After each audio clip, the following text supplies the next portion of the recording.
Okay, so last week, I began the introductory lecture into the field of HRM. And some of the things that we learned include the definition of HRM, the various roles or responsibilities that fall in the department of HRM, and the challenges that confront the field of HRM and how it can be addressed. So in terms of definition, we learned that human resource management is a systematic and coherent approach to the management of an organization's most vital assets. And by making reference to vital assets in the organization, our emphasis was on the employees that work assiduously for the organization to achieve its strategic imperatives. And it is these same employees that turn around the other factors of production in order to add value to the organization's existence. Today, we are going to continue with the lecture on job analysis. Job analysis.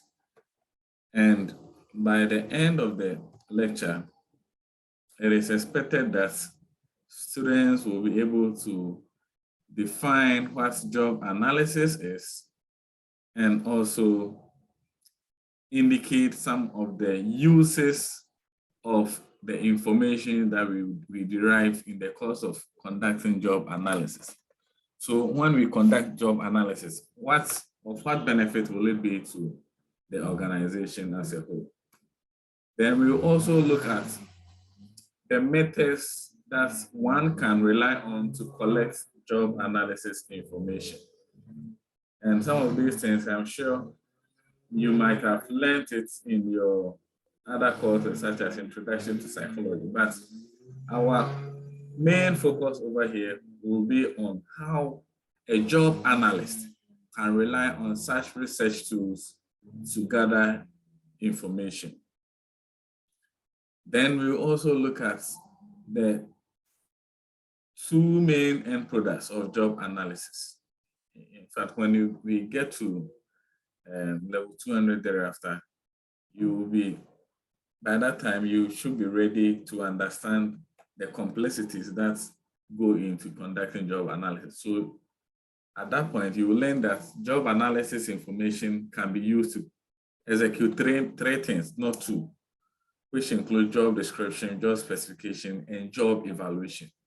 But I will treat the job evaluation component when I'm introducing you to how to organize reward management or compensation and benefits administration.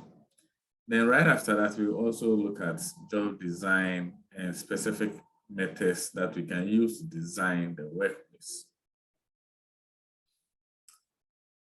In terms of definition, job analysis can be explained as the process of determining and recording all the relevant information about a given job.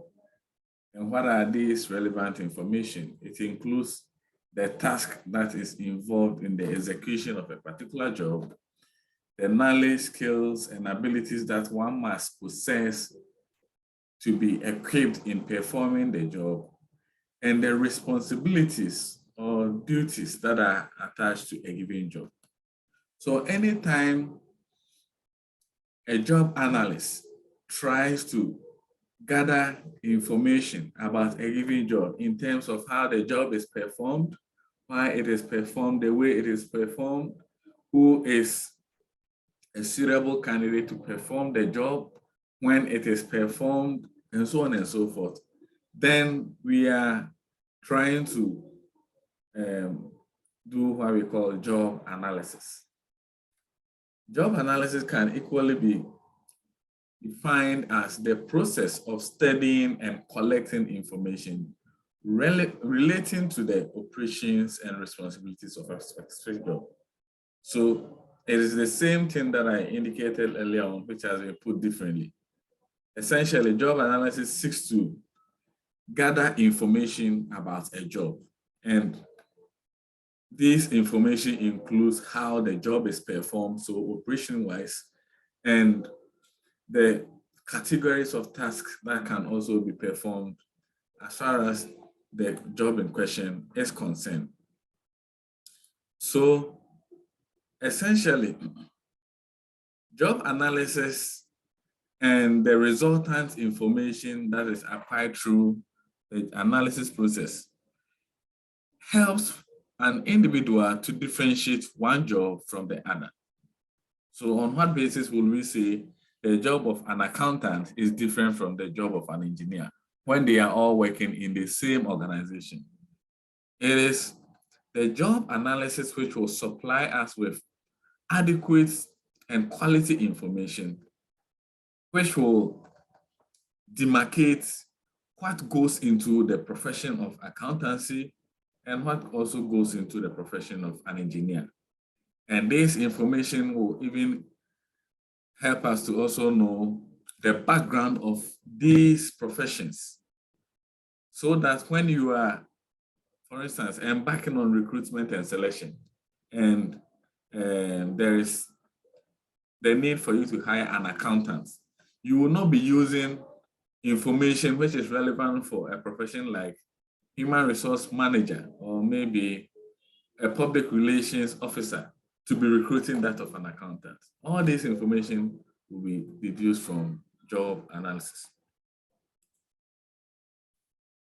So in the strict sense of it, the job analysis process ends up in generating two main products. And what are they? These include job description and job specification. So what is job description and what is job specification? Job description essentially is the totality of information that is supplied on the duties that accompany a given job and the responsibilities that underscores that job. So anytime an attempt is made to understand the duties and responsibilities associated with a given job, then we are describing job description. Likewise, job specification. Job specification component of job analysis ensures an adequate supply of information in relation to the knowledge, skills, and abilities that one must possess to be successful on a given job. So let me give a typical example. If we say we are trying to analyze the job of an HR, so the job in question here is human resource manager. The job description of a human resource manager includes conducting recruitment and selection, training and development of employees, managing the performance of employees, ensuring adequate or quality employer-employee relationship, providing healthy and safe work environments, and so on and so forth. So all these information or the description that I provided will constitute job description, because in there, my focus was on the duties and responsibilities of the HR manager. Conversely, if we say what is the job specification of an HR manager, it simply means that an attempt is made to understand the knowledge that an HR manager must possess, the skills that an HR manager must possess, the abilities that they must possess. So let's take knowledge. In terms of working experience and also the category or level of level that the HR person is going to occupy. At the entry level, it is expected that such a person will have a first degree specializing in human resource management. Beyond that, we also expect that the person will have good interpersonal skills, good communication skills. In terms of ability, we expect the person to have superior cognitive ability. So abstract thinking, ability to also process a huge amount of information and decipher the components to focus on, and so on and so forth. Still on the skills, the verbal skills of the person should be also high. The arithmetic skills of the person should be good because we will be dealing with some minor computations, and so on and so forth. So once our attention is on the knowledge that one must possess, the skills and abilities, then we are doing job specification. So let's take our time to look at them in rich details. Like I indicated earlier, job description can be defined as all the information about a job holder which is required them to do in terms of their duties, responsibilities, and the tasks that they are going to perform.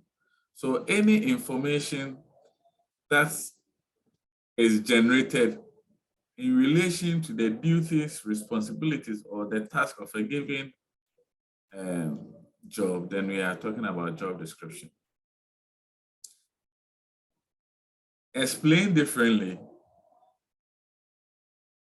job descriptions are prescriptive and inflexible, giving people the opportunity to say, it is not in my job description, meaning they are only needed to do that task listed in there. So what job description also seeks to do is that it provides the demarcation or the barriers beyond which individuals are not expected to act.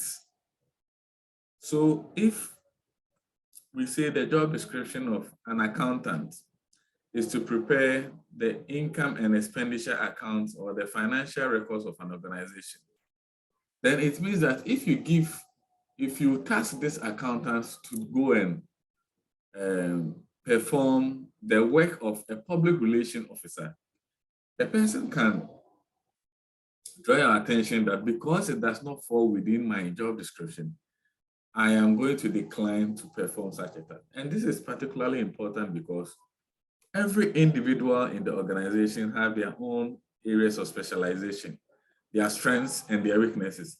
And so you do not expect people to be performing tasks which they are not engaged to come and do.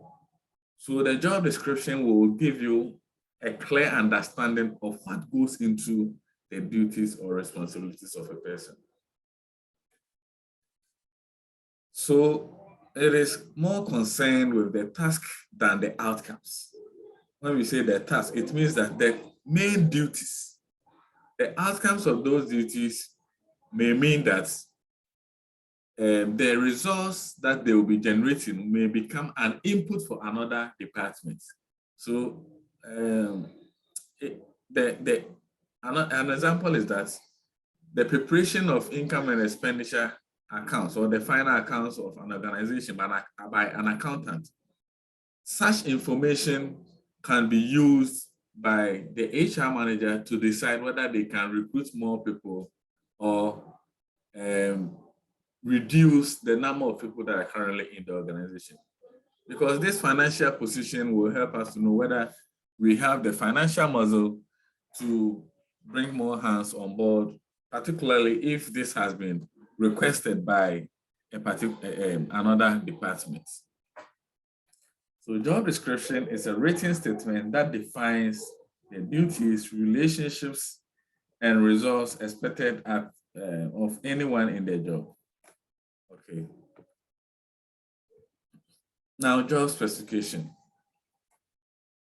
So job specification is an analysis of the kind of person it takes to do a particular job. That is to say, it lists the qualification of the person.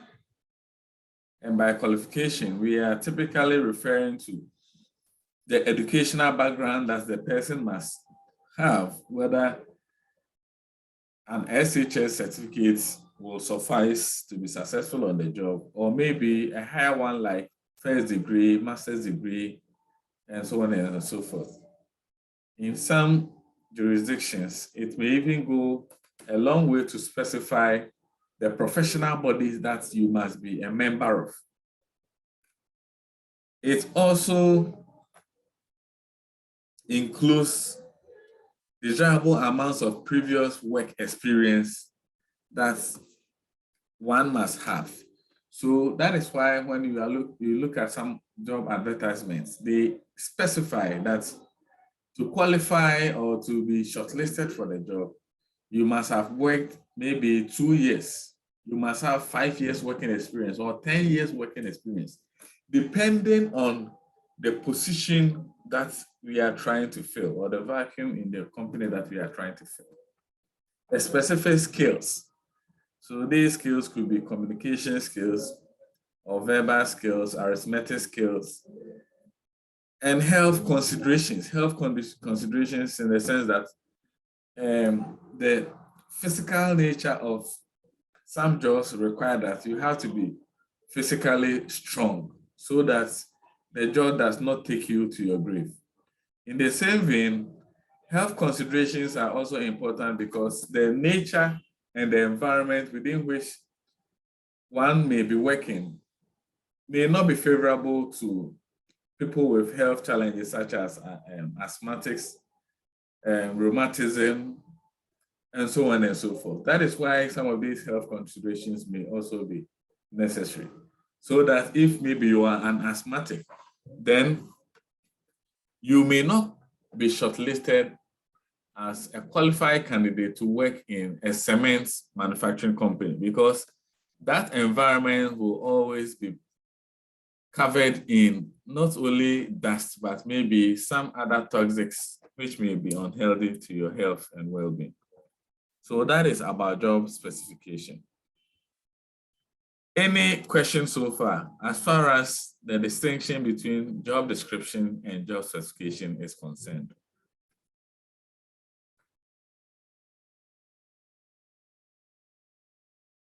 Okay, if there are no questions, then let's make progress.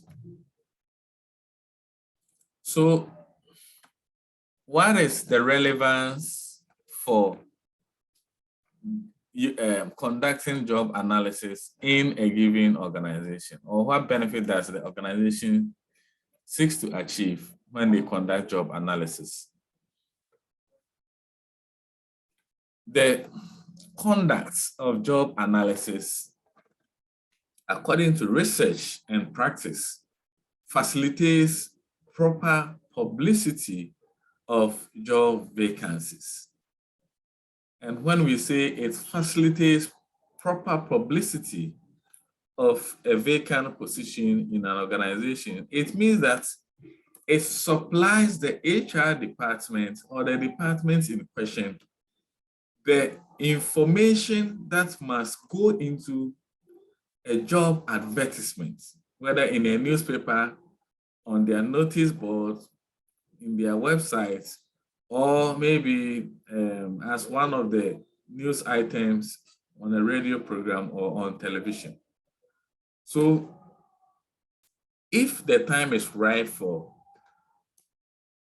an organization to advertise for a given position, it is important that we do not put square pegs in round holes. What I mean by putting square pegs in round holes is that a vacant position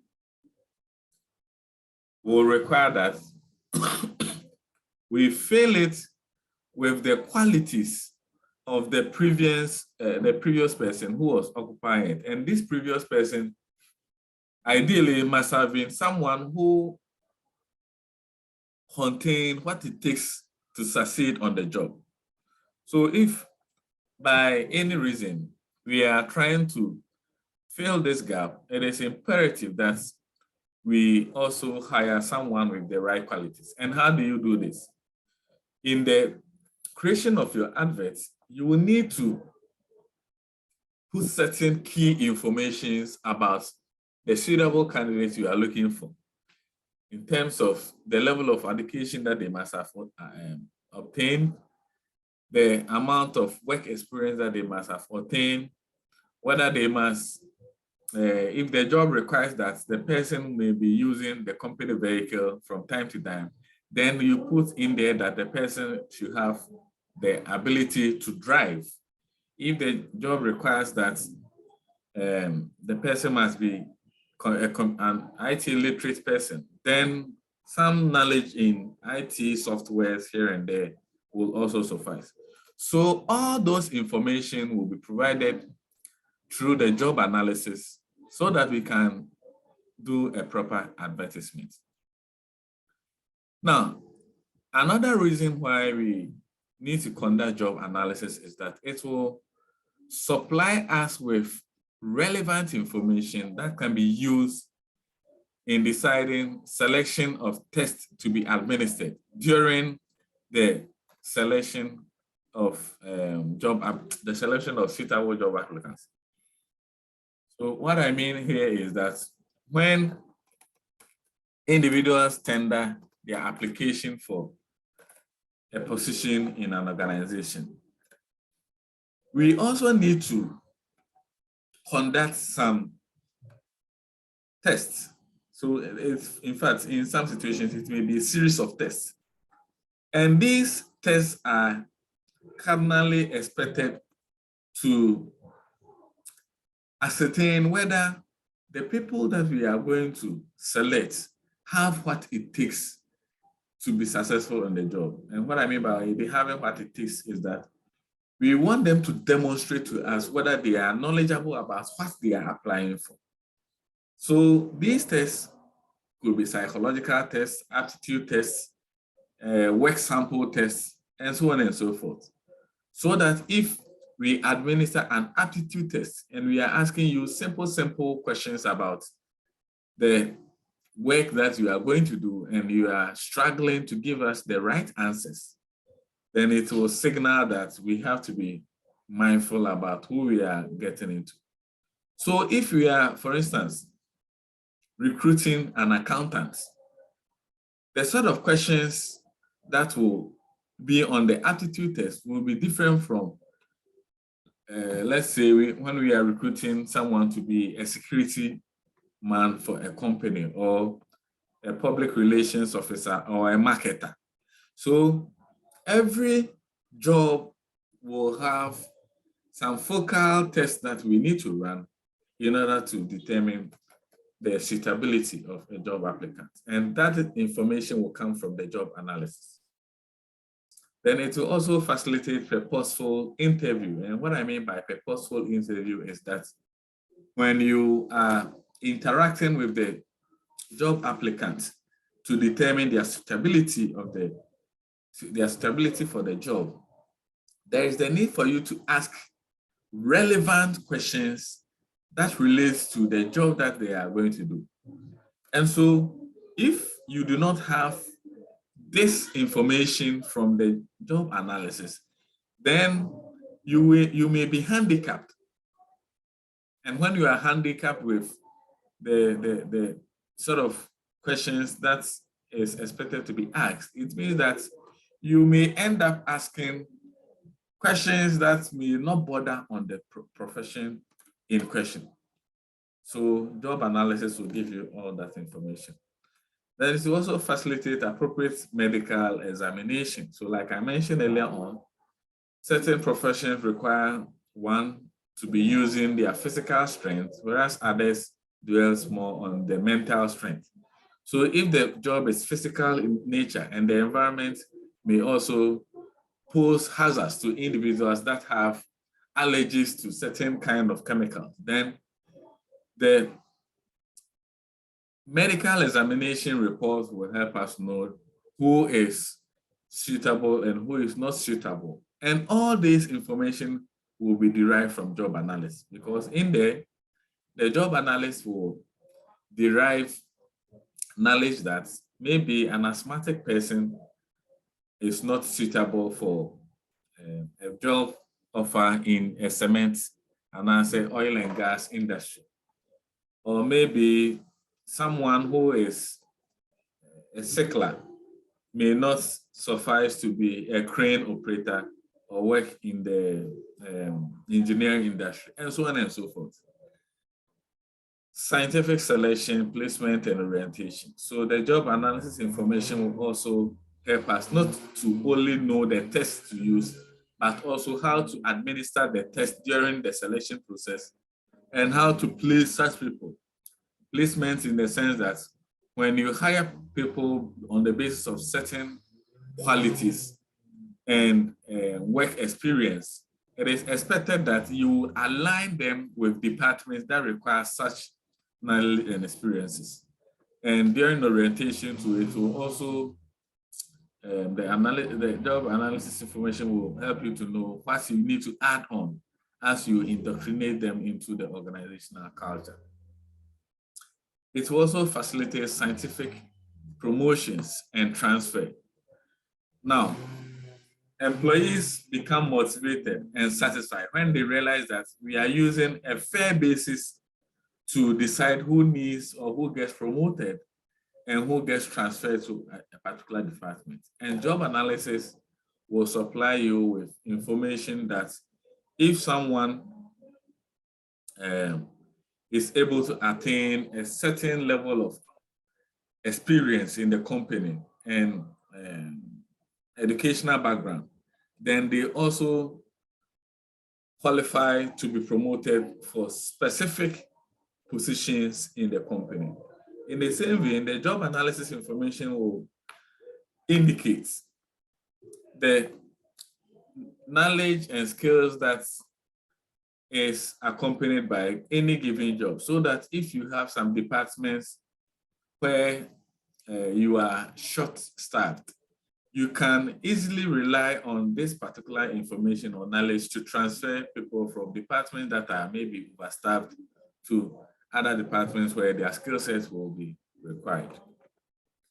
Any questions so far as the relevance of job analysis is concerned?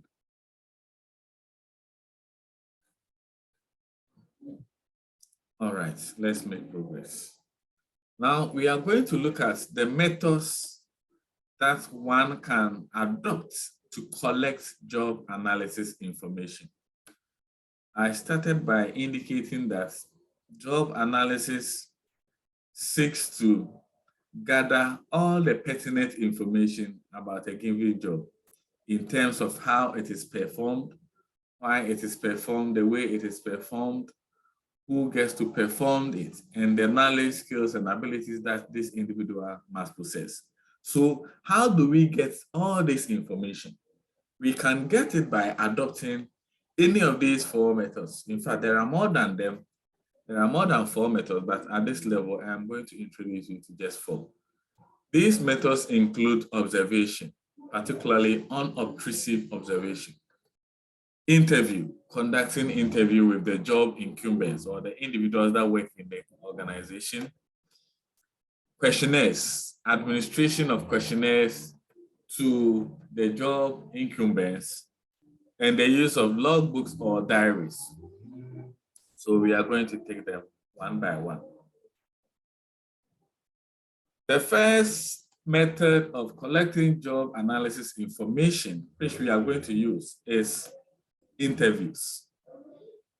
So what is interview? Interview simply is a method of collecting job analysis information in which the job analyst directly speaks with the job incumbents. And when I say job incumbents, I'm referring to the people that execute the job, the employees.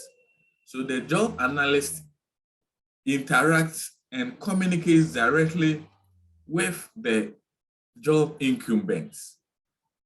And the essence of interacting and communicating directly with them is that he wants to find out the main responsibilities that they are supposed to accomplish, the duties that are associated with their job, how they go about performing their work, the level of education that they have attained, and information like whether they have some special skill sets which makes them successful on the job, and whether they possess some degree of abilities which is helping them to succeed, and so on and so forth. So the interview means that you'll be dealing with the employees on one-on-one basis. Let's say I go to the Department of Accounting and Finance, and I'm using the interview method. As a job analyst, I'll call them one by one, or I will speak with them one by one. And in the course of speaking with them, maybe there will be something that employee A said, but employee B will not say it.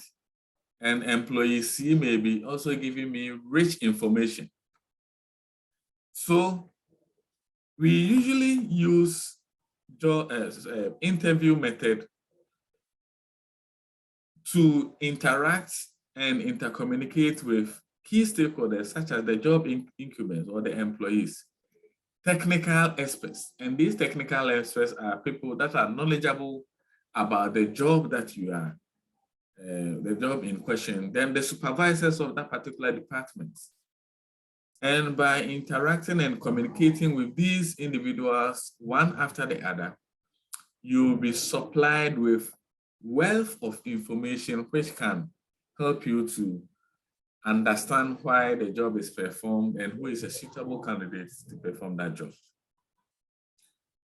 Now, the interview methods use questions like, what are your most typical duties? How long do they take? How do you do them? Another question like, what is your educational background? Are you a computer literate? Are you a driver, or do you have the license to drive? And so on and so forth.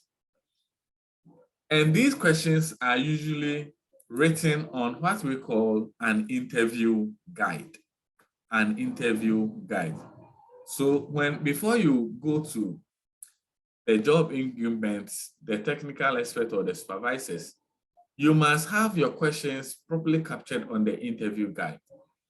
And we often say the interview method is very adaptable because sometimes you may not have a predetermined question on the interview guide, but as you interact with the person, you will have the room to ask follow-up questions.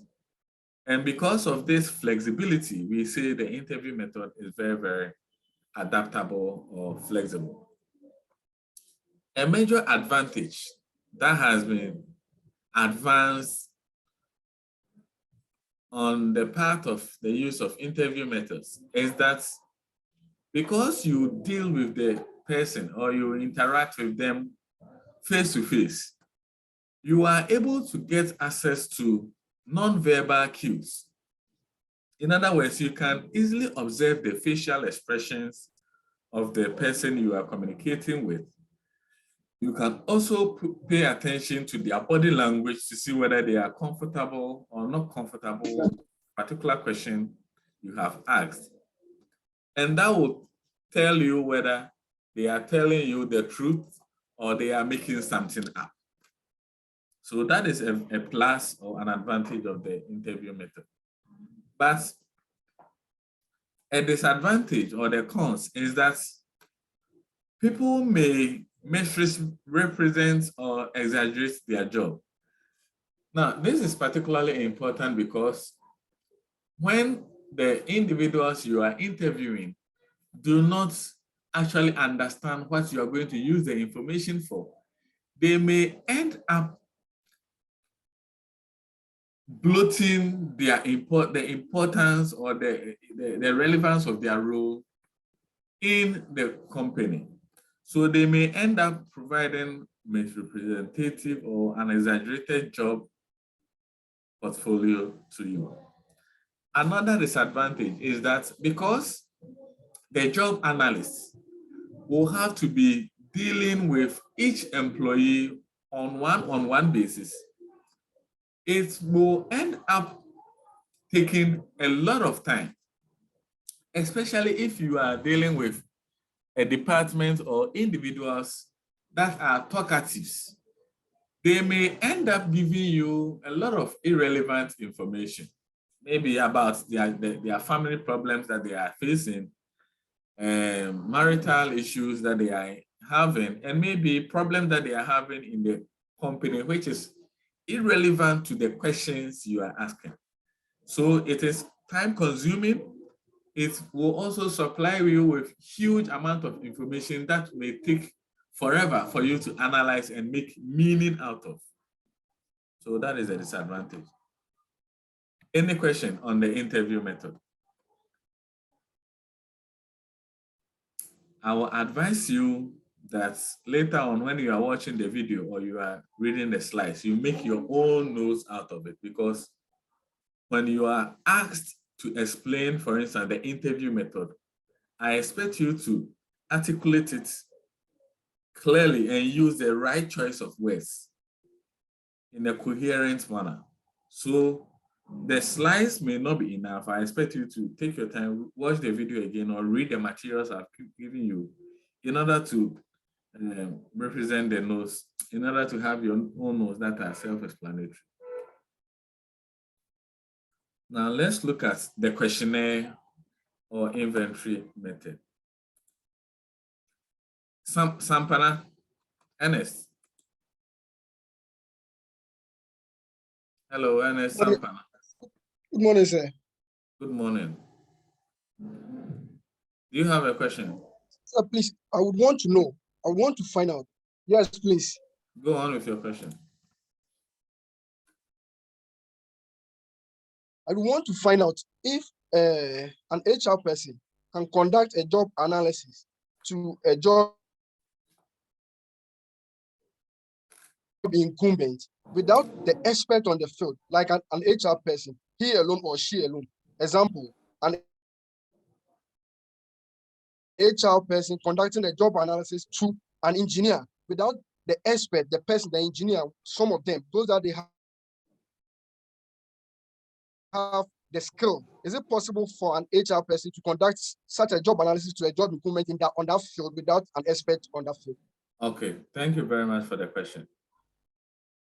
The conduct to conduct job analysis, it is more or less like conducting a research in a given field. You don't necessarily need to be an expert to conduct this research.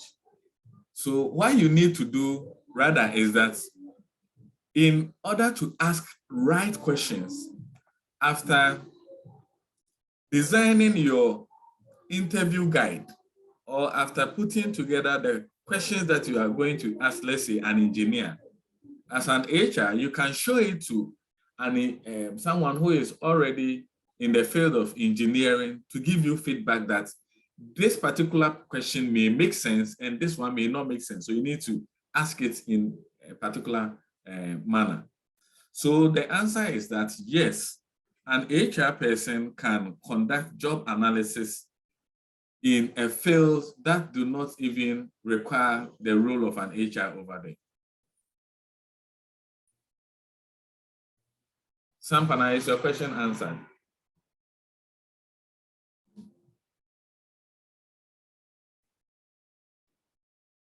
Hello, can you hear me? Yes, sir. Yes, sir. It's answered, good, sir. Good. And the person, so I'm drawing attention to a particular terminology. The person who does the job analysis in the HR department, we call him or her job analyst.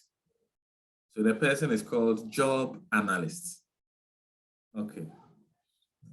The second method that can be used to gather job analysis information is what we call questionnaire or inventory. Now, depending on the book you are reading, it may also be construed as the survey method. So conducting a survey.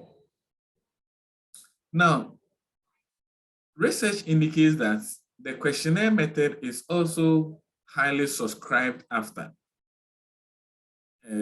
just as the interview method, because when we say we are using the survey or the questionnaire method, it simply means that the job analyst will have predetermined questions listed on a questionnaire.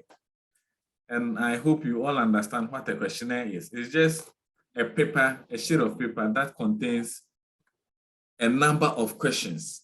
And each question is also accompanied with a response scale for you to determine whether you agree to or you disagree. Sometimes it may be just a checkbox for you to tick whether those questions apply to your field or they do not apply.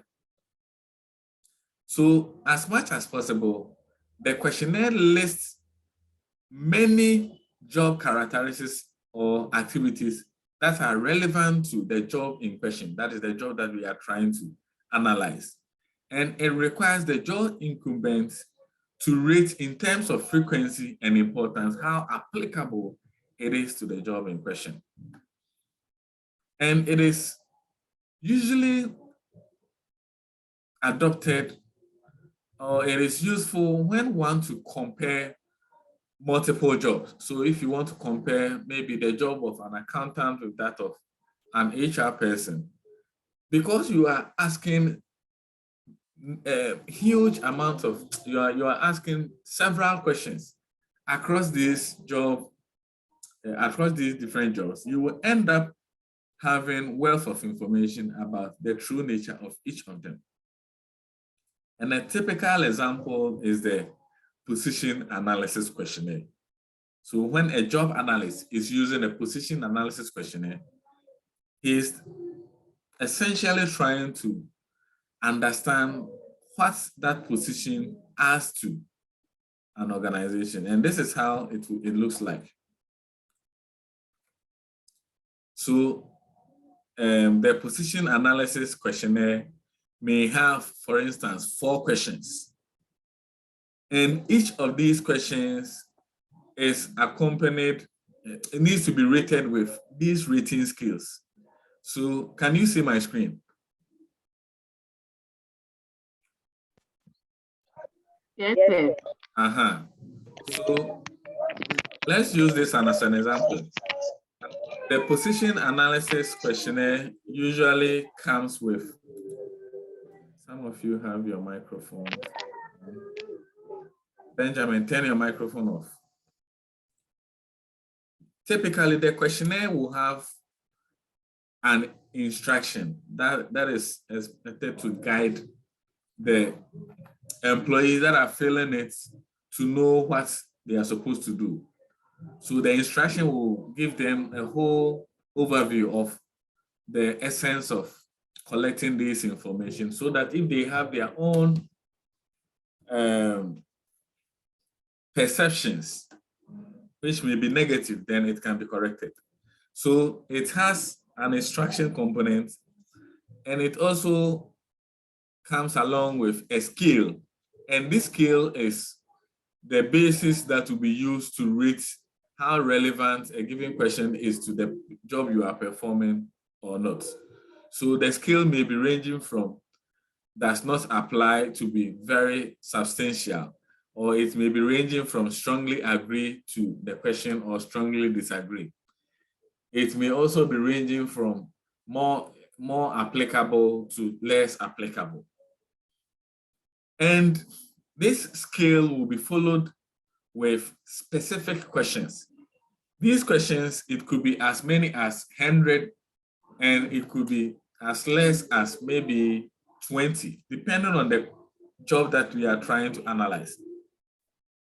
So typical questions that may be found on a questionnaire which is being used to solicit for job analysis information is that does the job require the use of written materials such as books, reports, articles? Then you respond by picking any of these skills, whether it does not apply. So if it does not apply, you put N here. If it is considerable, then you put 4 there. If it is very infrequent, then you put 1 there. Okay. Then you go to the next question. Does the job require quantitative materials such as graphs, tables, numbers? So does the profession you are, the task that you are performing require you to be maybe interpreting graphs, making meaning out of graphs and tables and so on and so forth?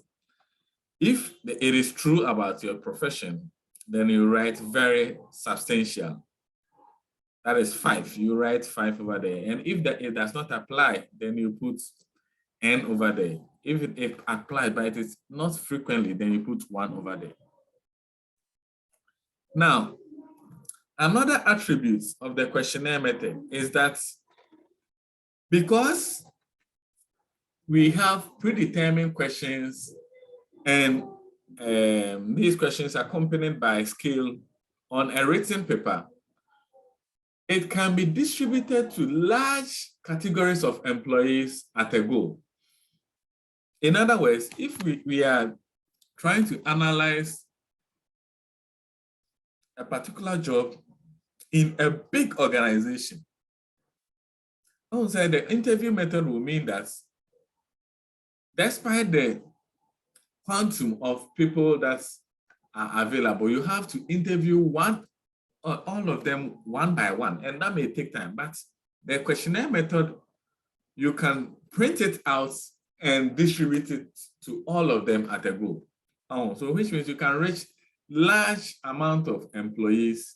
The job analyst can reach large amount of employees and let them fill it within a short period of time. So it's fast to, it helps you to gather the information or to reach a large amount of people at a faster pace. And again, another advantage is that it saves time. If you compare it to the interview where you have to be moving from one person to the other, this one there, you just put it on their table and you leave them to fill it at their own convenience, which means the job analyst can go and focus on other equally important tasks, whilst the employees take their time to fill it.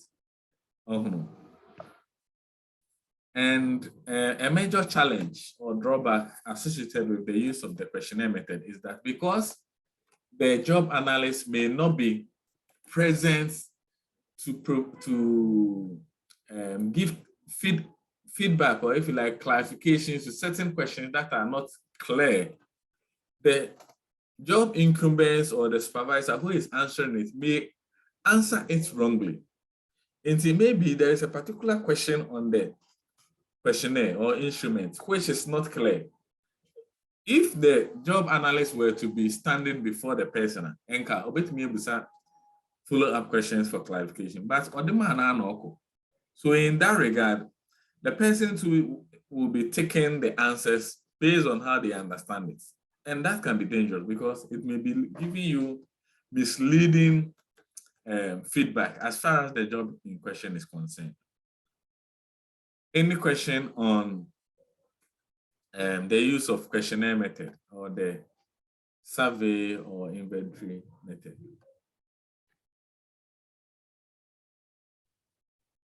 Okay, if there are no questions, then let's make progress. The third method that can be used to gather job analysis information is what we call observation. And by observation, we are talking about the job analyst moving from one office to the other to take notice of the job in question. So let's say I am a job analyst in your organization, and I am using the observation method to gather job analysis information. It will require that I move from one department to the other to visually, in fact, not only visually, but use all my sensory data to gather the information. So I'll be observing, listening to what is happening over there, pay attention to the body language maneuvers of the individuals in question. Also, take cognizance of the nature of the environment in terms of how the place even smells and the temperature in the room. Okay. Now, typically, if I do all these things by moving from one office to the other, then we are using what we call the obtrusive method of observation. Obtrusive. And the spelling of obtrusive is OBTRUSIVE, obtrusive method. So the obtrusive method means that I must be present in the natural environment where the job is performed. My physical presence is needed over there. Now, another option still under the observation method is what we call the unobtrusive method. The unobtrusive method. Unobtrusive method simply means that I don't have to be physically present in the workplace or the office in question, but I can rely on cameras that will be set up over there after getting the consent of the employees. And I can also set up audio or any form of video recording devices at those work premises. And these will be capturing the working proceedings of the employees in their natural working environment. So unlike the obtrusive one where my physical presence may even, my physical presence may threaten them not to behave naturally, as opposed to situations where no one will be watching them, so they will freely behave in a natural manner. The obtrusive one will mean that the camera will be observing them. And at the end of the day, as a job analyst, I'll take the videotape and make meaning out of it. So you realize that they all have their pluses and minuses. If, for instance, I'm using the obtrusive one and I am observing a particular behavior at the, let's say, site, but I don't understand why the behavior is being repeated in a particular order, I can approach such an individual and ask follow-up questions. But the unobtrusive one, where I am reviewing a video that was captured through a camera or maybe another recording device, I may not be able to understand why the individual engaged in a particular body behavior when they were working. So you realize that the unobtrusive one may, with that one, I will be making meaning out of the behavior from my own perspective. Whereas the obtrusive one, you can interrupt the working proceedings and ask follow-up questions. So that is it about the observation method. I saw a hand up. Let me quickly attend to the person. Abednego will say. Hey. Yeah, hello. Yeah, good morning. Good morning. Yeah, please, can you put the camera there? And you ask of their permission. Come again. Hello, can you get closer to your microphone? I can't hear you well. Yes, I'm saying that when you put the camera there, and you ask of their permission. Yes. It means that they are aware that there's a camera there. Come again. You said it did what? It means that they are aware that there's a camera there. Yes, both the job analyst and the employees are aware there is a camera there. So then they will put a good behavior. Then you not get the real information that you want. Yes, so that is why I said it is one of the methods. Okay, usually we use it in professions where, in fact, even when we are conducting an interview, that is why I mentioned that one of the disadvantages of the interview method is that people may be exaggerating. They will not be giving you their natural way of doing it. But as much as possible, they will be supplying you with some information which can be what? Usable. Okay. Okay, sir. And another thing is that with the cameras, at times, they may even forget that they are being watched. We use cameras now. For instance, if you compare the obtrusive one where you have to be standing there and moving up and down to the camera one, sometimes they even forget that the camera is recording them. And so you may get some natural component of their behavior as compared to the, let's say, the interview or maybe the obtrusive one. Yes, Abigail Mensah. Sir, good morning. Good morning. Sir, please, I want to ask, so can there be a possibility that a person can use the obtrusive and unobtrusive at the same time? Yes, it's possible to do that. So if, like I mentioned earlier on, because the obtrusive one may provide you with information which you cannot decode or make meaning out of, it may require that you go back to the work premises and interact with them for follow-up questions, whilst you also observe again.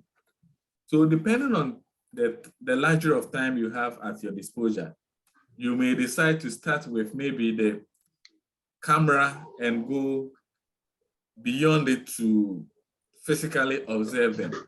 Or you may decide to blend the unobtrusive one with, let's say, interviews to address the strengths and weaknesses of each one. Okay, thank you. All right. Please, any other question?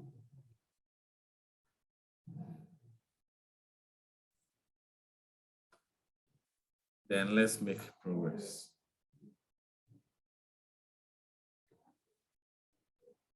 So I think I explained this. I have exhausted all these points. I mentioned that one of the challenges with the observation is that you may not, it's not good for understanding why behaviors do occur or they do not occur, because you are essentially just observing and making your own notes. So if you want to understand why a particular behavior is occurring, then you will need to what? Speak with the person in question. And that means you will be moving beyond observation and you'll be interspersing it with what? Interviews. Now, logbooks or work diaries. I presume you are all familiar with what a diary book is. So these logbooks or diaries, when you bring it into the context of work, certain professions require that anything that occurs as you work, you need to be periodically or sparingly taking notes of them. So a typical example is people that are in the security work, people that do security work. So if you're a security of an organization, there is always the need for you to be making entries in a logbook. That place, they do not call it diary, they call it a logbook or occurrence book. Some professions also construe it as an occurrence book. And the essence of using this book is that it helps the person who will be taking over in terms of the shift system over after one person to know what has occurred before him and also where to focus on when they are continuing. So security men, when they are making their entries in these logbooks, some of the items that they may be recording is that maybe a particular individual came here at this point in time, and he said he was looking for this person in the company. Then at X point in time, the person came and signed out and went back. Maybe at 9 a.m. in the morning, a particular car came and parked in front of the organizational premises for 5 hours, and this is the car number. So that if later on we realize that the car was involved in a criminal activity or something of that sort, we can quickly go back to all this information. So logbook for security men may be taking notice of all this quality information. And as a job analyst, if I say I'm using logbook to gather job analysis information, it means that I will provide the job incumbents with these job logbooks or occurrence books for them to be periodically recording all the vital occurrences in the course of executing the job in their natural habitats. Now, a major advantage of the logbook is that you'll be getting a lot of information from varied job incumbents. I would say open distributed logbooks to a lot of people, depending on the department in question or the unit in question. And you go back for all these entries they've made in their logbook and analyze them to make meaning out of the sort of skills that is required to perform the job, what they actually do when they are on the job, and how they do it, and so on and so forth. But it is also it's been noted that it is very good for observing jobs that are, for analyzing jobs that are very much difficult to observe. So maybe the job analyst, I am more active between 8 a.m. and 5 p.m. But some categories of our workforce come in the evening, or they take the night shifts. And so, because I want to spend quality time with my family members in the night, and I do not want to be coming at that point in time, I may decide to give such people logbooks for them to make their entries. So that is how we can use it for observing difficult jobs. Now, a major challenge with the use of logbook is that if the person in question who is making the entries does not pay attention to details, they may be giving you information which are not relevant. In other words, they may be picking and recording information that they think you must know, and information that are relevant, they may be leaving those ones out. They may also end up exaggerating the importance of their role in the organization. Because obi anyone man can say, on can list few things, and I say, that's our amount. So when the logbook also give them the opportunity to embellish their role.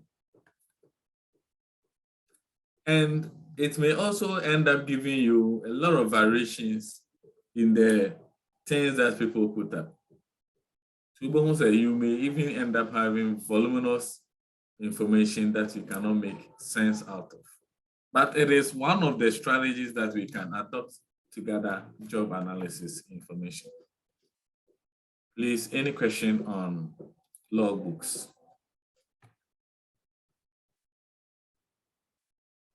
Okay. So as I mentioned earlier on, I'll be happy that everyone in my class today changed their profile name to the name that they have on their ID card, or the name that you give to your class rep. Additionally, add the campus where you belong. So for instance, Stella Marigold, you have to add your campus to your name so that when I take a screenshot and I am using it as an attendance for the day, you will not be found wanting. So all those of you who do not have your campus attached to your name, or you don't have your name fully written, quickly amend it for me so that it will facilitate my attendance taking. Thank you.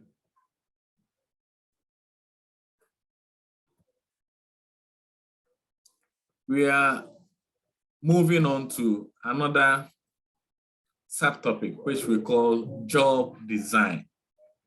Job design. So another relevance of job analysis is that based on the information that we get, it can be relied upon to design the working environment to be more healthy and safe in terms of maneuvering and movement of the workforce. So that when it comes to a question of where to place a printer, we will place the printer at a strategic position where we believe specific offices may be able to use it without maybe placing it at a department or a unit which is not relevant to them, but others will have to struggle and navigate to get there. So what then is job analysis? Job design. Job design involves the systematic attempt to organize tasks, duties, and responsibilities into a unit of work to achieve certain objectives. So whenever we try to organize members of the company into departments, units, centers, and so on and so forth, then we are essentially engaging in job design.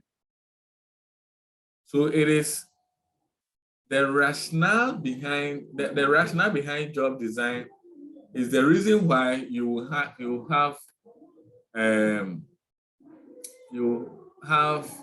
a department in organization composed of only people that play a responsibility or role over there. So if you go to accounting and finance department, you will not get HR people having their seats over there. In the same vein, if you go to the, let's say, purchasing and supply or procurement and logistics department, you will not have individuals with, if you like, HR having a seat over there or accounting having a seat over there. So the job design helps us to decide how departmentalization of the organization will be conducted. Now, job design it specifies the content, method, and relationship of the job in order to satisfy work requirements for productivity, efficiency, quality, and meet the personal needs of job holders, and thus increase level of employee engagement. So if the job analysis gives us an information that if you are an accountant at the entry level and you'll be reporting to the manager of that department, then in designing a department or a unit for such categories of people, it is expected that we place them in an office and partition that office for them to be experiencing easy interaction and relationship over there. The process of job design starts with an analysis of the way in which the work needs to be organized.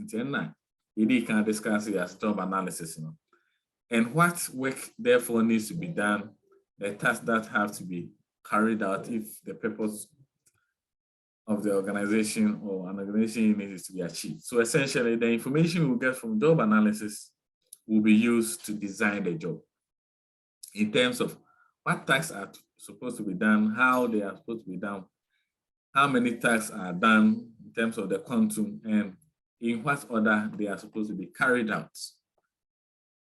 So what are the specific methods that we can use to design a job? Methods of job design. There are a number of them, but at this level, I'm going to introduce you to just few. The first one is job rotation. Job rotation. So when we say we are using job rotation as a method of job design, it simply means that the job will be structured with a lot of flexibility in it, such that at one point in time, the job incumbent can be moved from one task to another.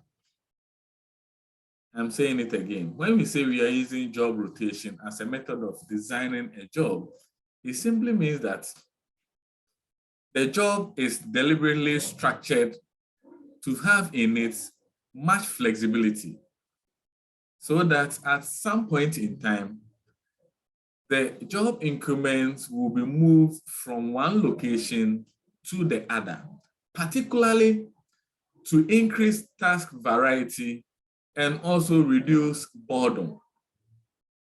In the same vein, we may be attempting to reduce boredom through job rotation because certain jobs are seasonal or they are time bound. And so when the time is elapsed, then the individual job increments may have nothing to do. So if we still want to fix you as a full-time employee of the organization, then at those times where you are having nothing to do, we can equally use you as a unit or department where your skill set is required. So job rotation essentially is about the movement of employees from one task to another to reduce monotony by increasing task variety. Usually it is used at the entry-level positions.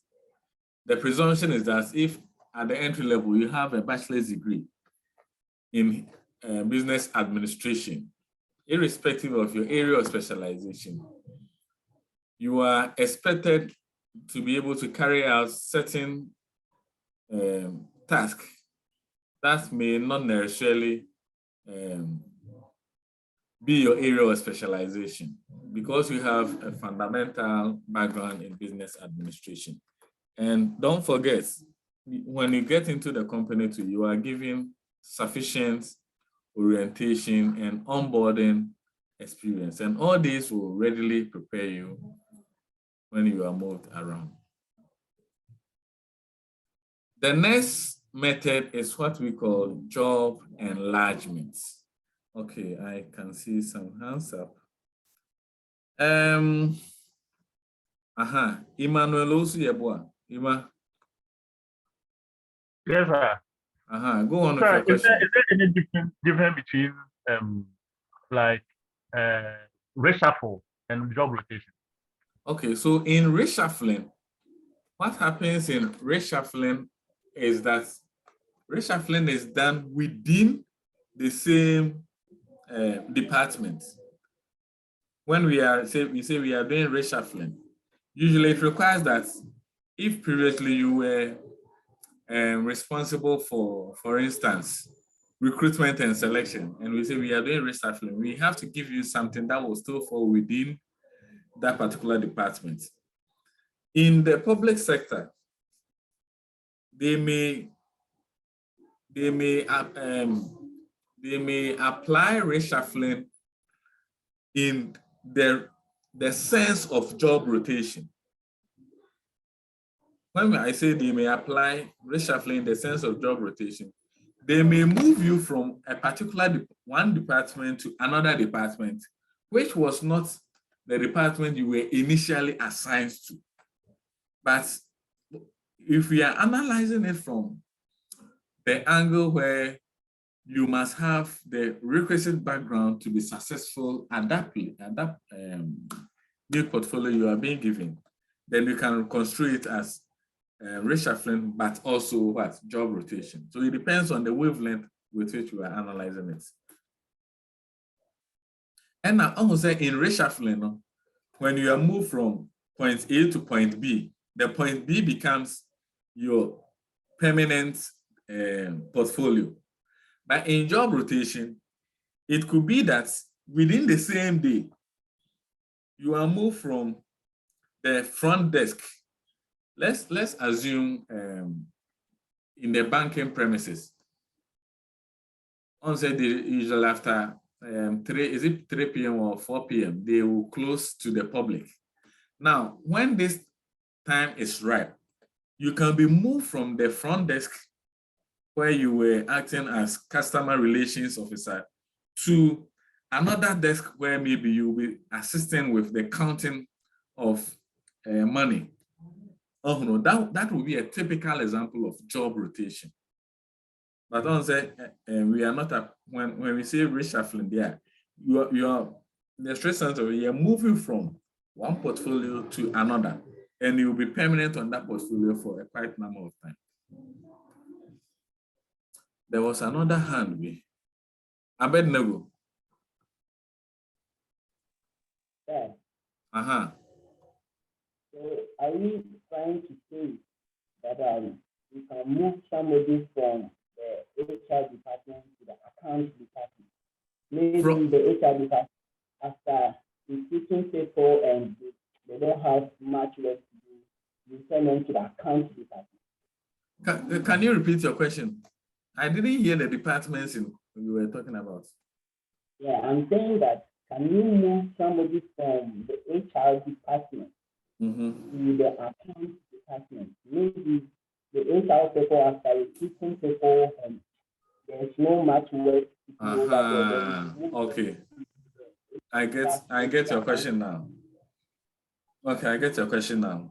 I will say the departments in question we are talking about over here play totally different roles. So in fact, when you do that, then someone who is not comfortable working with numbers, you will be creating a lot of inconvenience for them. So job rotation does not work in this regard.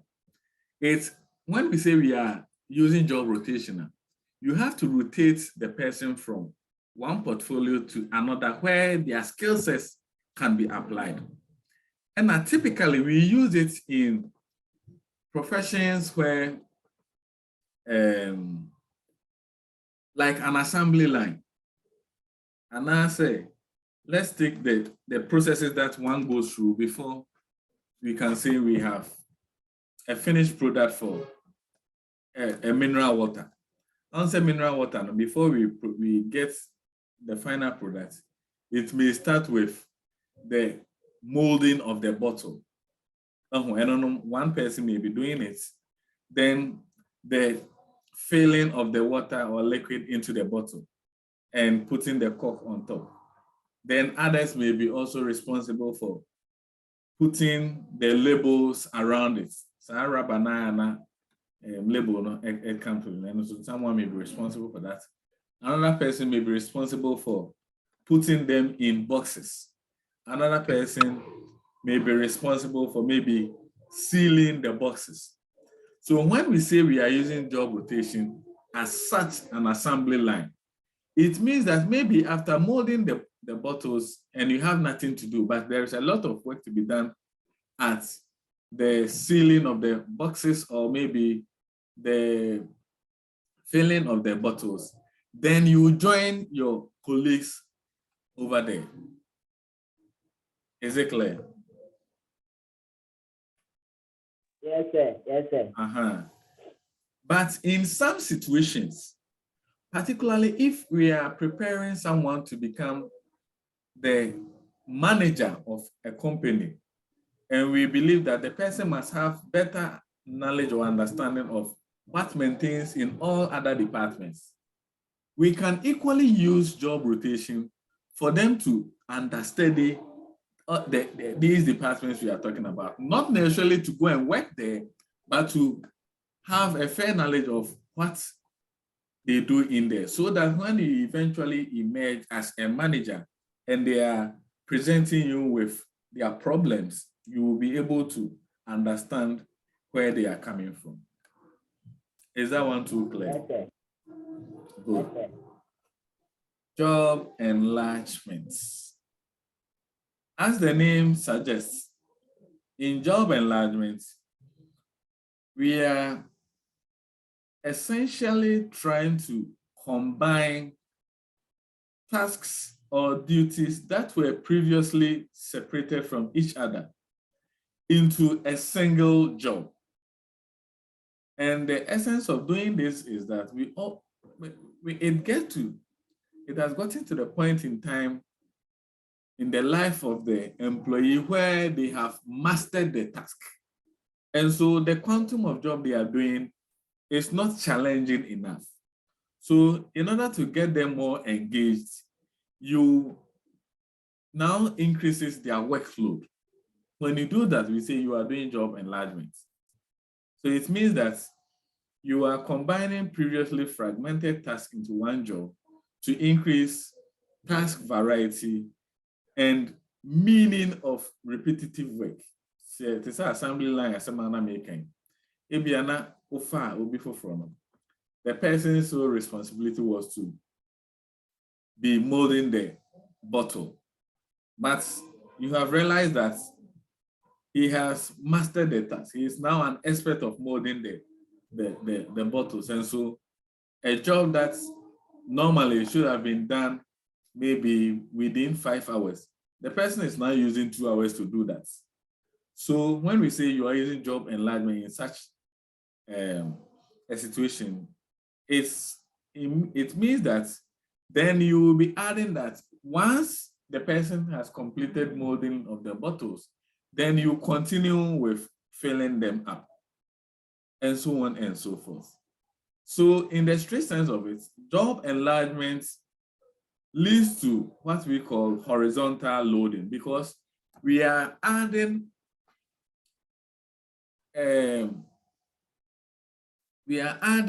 jobs that are at the same level, not higher than the person or below the person.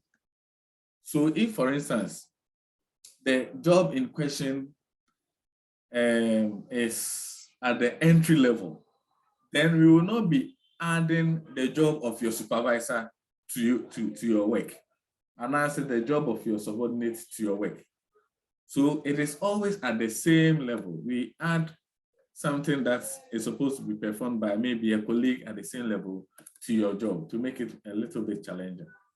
Because of that, we call it horizontal loading. And so horizontal means we are drawing a line like this, maybe from left to right or right to left. That is horizontal. So you are increasing the quantum of the person's job. In all these previously fragmented way, you are putting them together as one job for a person. That is job enlargement. Any question on job enlargement?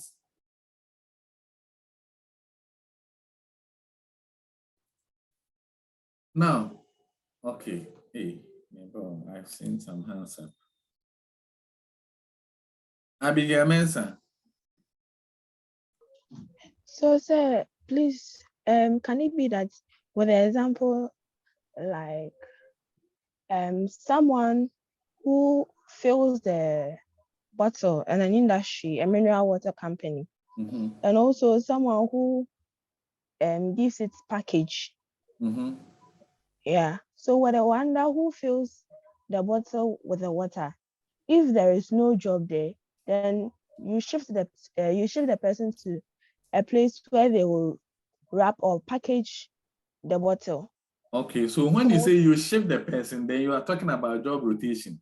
Here, you will not be shifting the person. What you'll be doing is that you will add, as part of the job description of the person, you will add that maybe from 9 a.m. to 12 p.m., you have to be working in terms of modeling the bottles.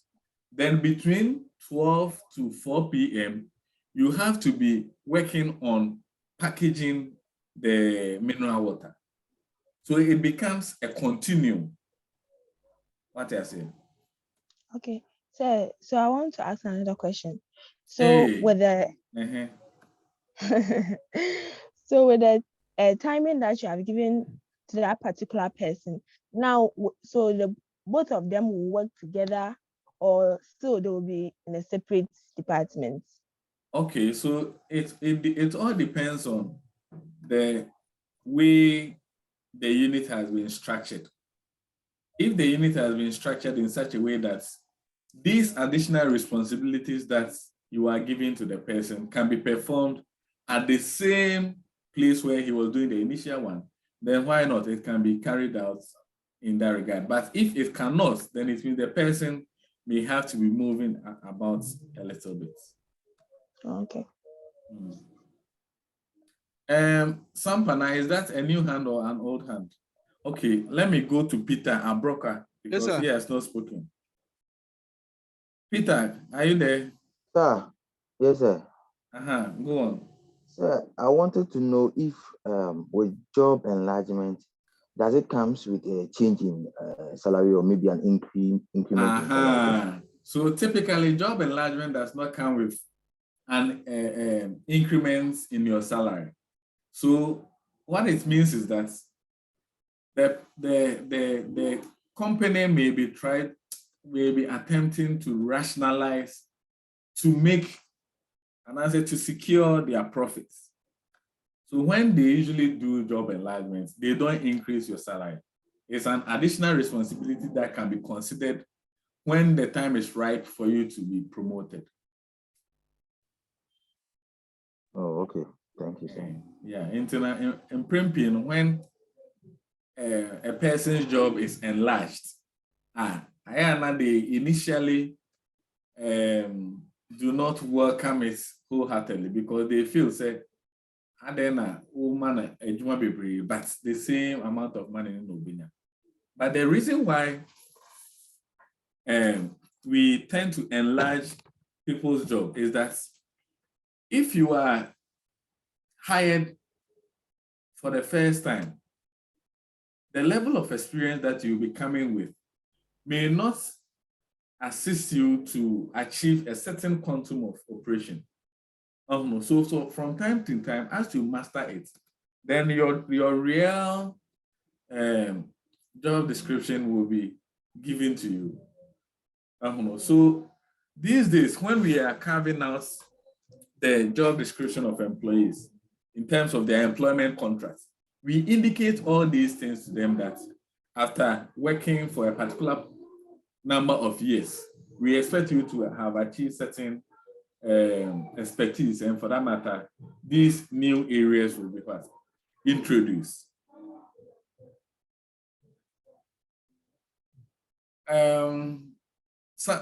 Sampana, do you have another question? Sampana? Yes, sir. Or it's an old hand? It was a similar question I wanted to ask, but no, it was a similar question I wanted to ask, which Abroka asked. But okay. Per the answer you gave to Abroka, I see like it's actually not fair because initially I was given a task to perform as I was recruited. And per the understanding I got from job enlargement is that I was capable of mastering the job, So some additional tasks to be added to me. So with this understanding, I think this horizontal loading is not fair to me because at least something should be added to the person's salary. This is different from me not being able to master the job. I'm capable of, I've mastered the job and additional taxes added. Yes. So that is why I said that in your employment contract, this one should come at an increase of salary, small. Yeah. That is why I said that at the beginning of the, when you were signing your contract, all these things were clarified. Now, they are, so the strategy behind job enlargement usage is that you are systematically introducing the person into the world of work. And if from the outset you overwhelm the person with so many things to do, you may end up even sacking the person because he is not able to excel. That is why we systematically, and some kind of systematic sensitization, we systematically introduce you. So as and when we think you are mastering it, then we introduce the additional components that you are expected to do. So you now as the person, you must know that it is something that at a point in time, you will be invited to be doing it. So it's not like So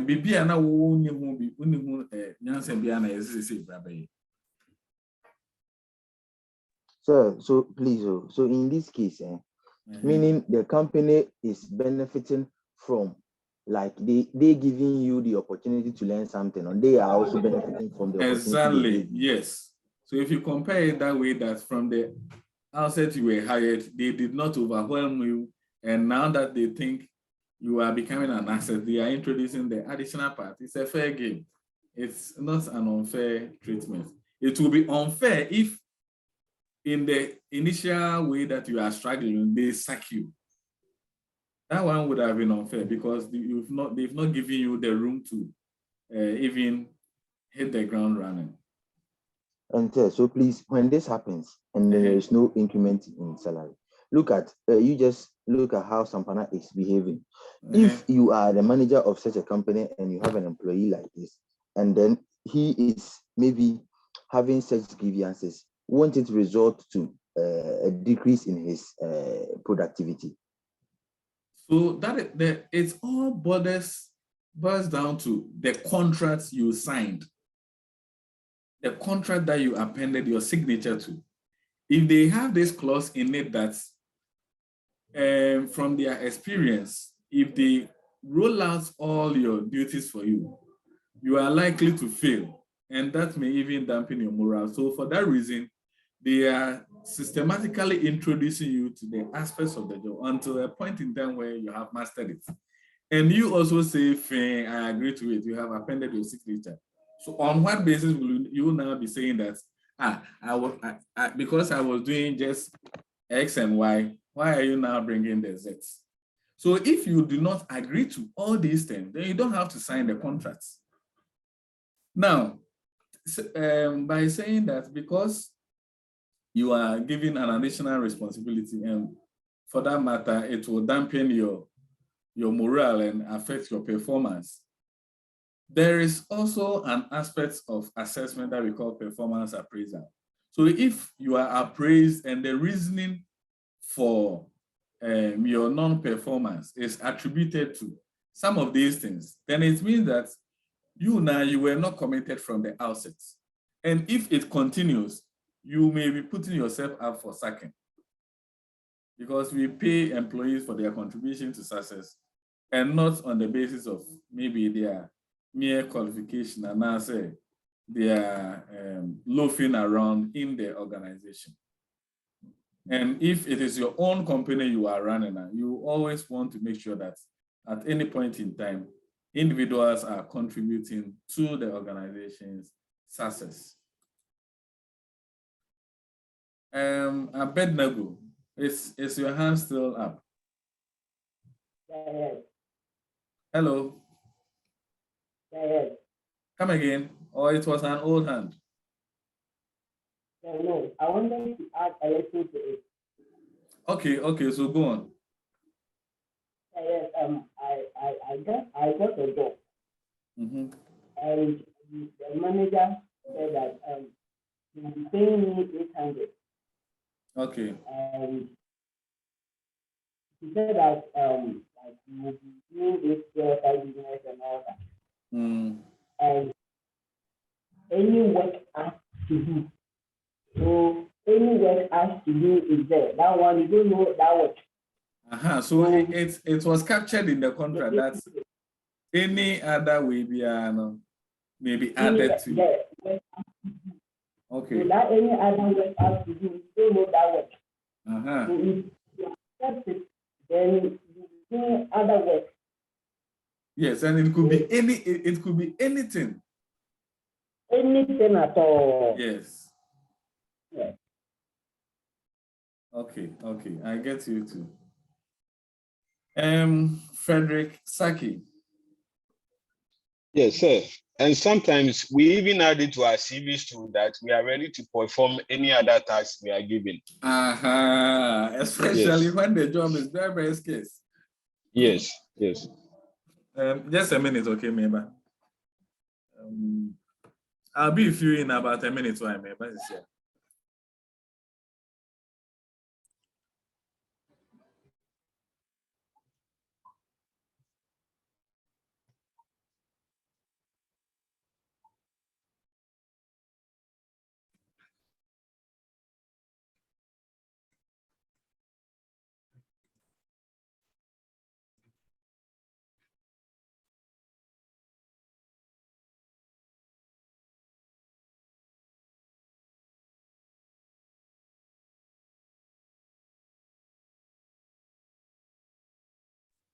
Okay, sorry for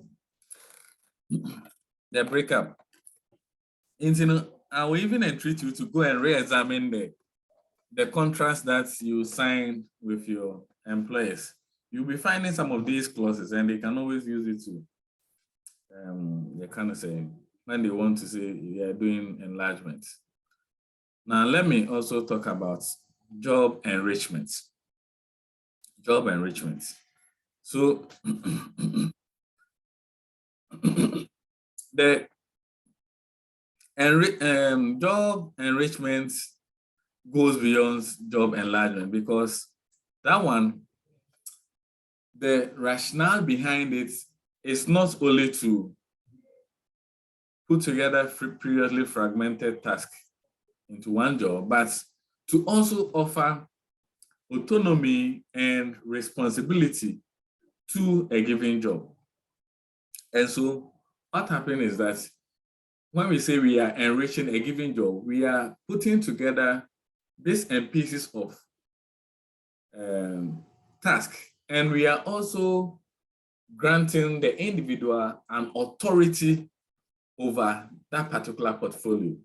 So once this authorization, and I say, you're kind of saying, the autonomy is added to it, it may result in the person being promoted from one portfolio to another. So for that reason, we call it vertical loading. Vertical loading. Into vertical will mean that you may, the authority that you commanded previously in performing the job will now be increasing from one point to the other. To then they from down to up, from one point to the other. And this also comes with a pay bump. Because of the changes that you'll be experiencing in terms of having an oversight responsibility over the new portfolio you are getting, it's accompanied by a pay bump. So job enrichment results in you getting something in addition to your salary, whereas job enlargement does not result in that regard. And it aims to also maximize the interest and challenging nature of a job by providing the employee with a job that has a number of characteristics. And these include ability to afford the employee task variety, have autonomy over decision-making responsibility, and also control over what happens in the world of work. It means that you're in terms of reporting line, you will now be operating with a lot of authority, unlike the one under job enlargement where you will have to be falling on someone's instruction to be performing a particular activity at one point in time. And it also provides direct feedback through the work itself on how well the employee is dealing with his or her job.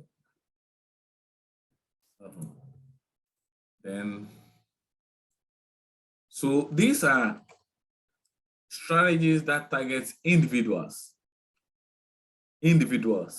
international individual design options, but there can be ones that targets people that may be working in groups or teams. So typical example, particularly in the IT world of work, is autonomous work groups. Autonomous work groups. Now, when we say we are using autonomous work groups as a way of designing a given job, it simply means that you'll be putting together people with varied expertise and tasking them with a common assignment and as a common objective. So that, and after taxing them, you also give them the room to operate without necessarily directing how they operate to achieve the end results or the objective.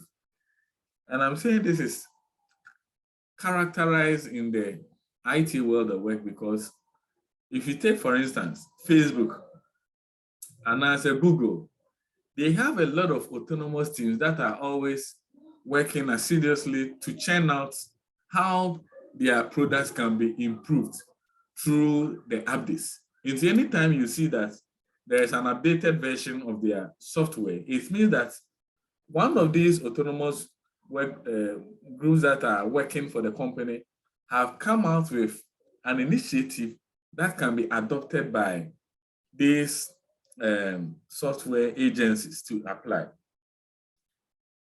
And so that is the autonomous work groups. Then the work teams. Work teams also essentially can be likened to a situation where a task that is very enormous or large is fractionalized or broken down for every member in the organization to play a key role in terms of its attainment. And typical example could be that of bottling water company example now in mind, and as a car assembly. So when we say we have work teams in the manufacturing of a car, it means that we will have members of the team that may concentrate on fixing only the tires. When the car is almost ready, then they will come in and fix the tires. Another team will concentrate on fixing the interior components of the car.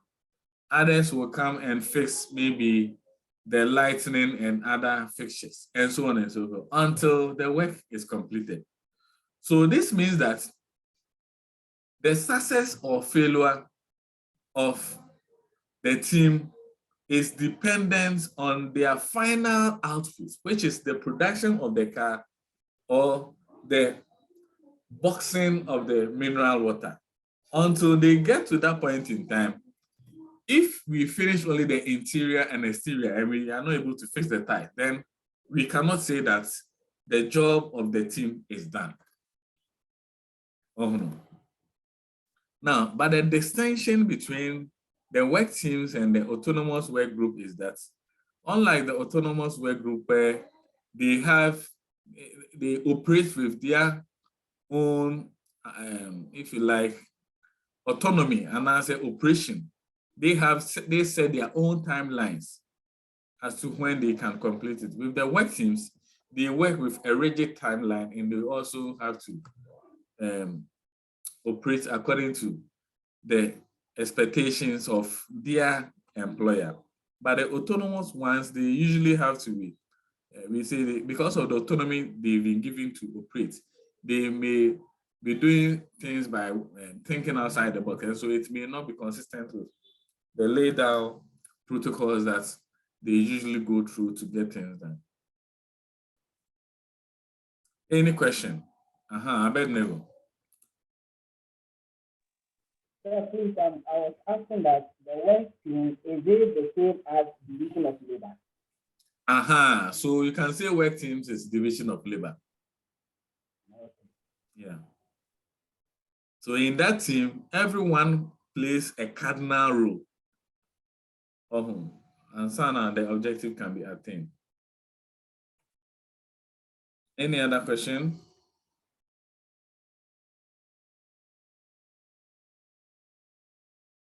Okay. So then the next thing,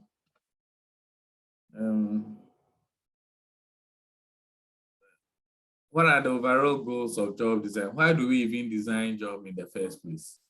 Like I indicated earlier on, designing a job is meant to reduce, to increase tax variety, particularly if the nature of the job is such that after performing the same thing over a period of time, you become bored.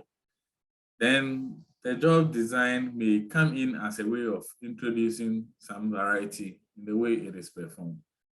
And these variations in the way the task is performed also have ergonomic relevance. When we say they have ergonomic relevance, it means that it will help the person to move around a little bit to reduce static body positions. And research indicates that if you are performing a task where you are not allowed to move around from time to time, but you remain in a static position over time, it can have negative repercussions on your body, such as maybe your spine, your waist, your neck, and so on and so forth. So some of these designs may be an avenue to give room for movements. Then it may serve as an opportunity to create rest breaks, because research indicates rest breaks helps to alleviate problems of unavoidable and repetitive movements. Say if you are doing a job and it is repetitive and there is no breaks in it, or it is designed not to have some rest periods in it, over time, this repetition, you may be committing some amount of mistakes as you work continuously without the breaks. So the breaks in the course of design will help you to also reduce the chances of increasing, committing errors, maybe in wasting and breaking some of the materials. So that is essentially some of the rationale behind job design. Any question? Any question? Okay, then I'm going to take attendance. In fact, let me stop the video.